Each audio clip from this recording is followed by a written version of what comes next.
জানাই সবাইকে আমন্ত্রণ দাওয়াতুল হক সংগঠন। জানাই আমন্ত্রণ দাওয়াতুল হক সংগঠন। আগামী রবিবার হবে শানের সালদ সম্মেলন। আগামীকাল হবে বিশাল শানের সালদ সম্মেলন। বেরাদরান ইসলাম, আসসালামু আলাইকুম। আগামী 6 এপ্রিল রোজ রবিবার পীরে কামেল আল্লামা শাহ আবু বক্কর রহমতুল্লাহ আলাইহি কর্তৃক প্রতিষ্ঠিত বাঁশখালী থানার অন্তর্গত মনকিশোর নতুন বাজার দাওয়াতুল হক সংগঠনের উদ্যোগে মনকিশোর নতুন বাজারস্থ মাঠ প্রাঙ্গণে শানের সালত সম্মেলন।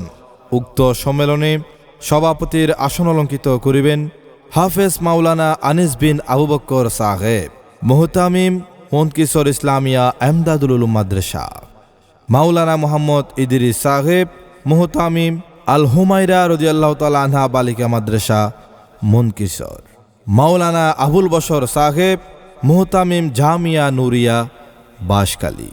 এতে কোরআন হাদিসের আলোকে গুরুত্বপূর্ণ আলোচনা পেশ করবেন মোনাজেরে জামান আল্লামা আজিজুল হক আল মাদানী, প্রতিষ্ঠাতা পরিচালক দারুল হিদায়া চট্টগ্রাম, আল্লামা হাফেজ ফরিদ আহমদ আনসারি, সিনিয়র মুহাদ্দিস জামিয়া দারুল মারিফ আল ইসলামিয়া চট্টগ্রাম, হাফেজ মাওলানা নুরুন্নবী, পরিচালক আশিয়া এমদাদুল উলুম মাদ্রাসা পটিয়া, মাওলানা ঈসা আমিনী মাক্কি, লেকচারার শেখ জমির উদ্দিন ইসলামী ইনস্টিটিউট চট্টগ্রাম, মাওলানা শহীদুল্লাহ, শিক্ষা পরিচালক পূর্ব মোহরা আজিজিয়া এশাতুল উলুম মাদ্রাসা, মাওলানা মুফতি আব্দুর রশিদ, খতিব আকবর চৌধুরী জামে মসজিদ ফটিকছড়ি চট্টগ্রাম।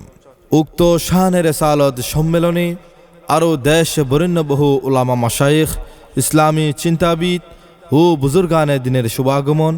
এতে সকলের প্রতি দিনই দাওয়াত রহিল।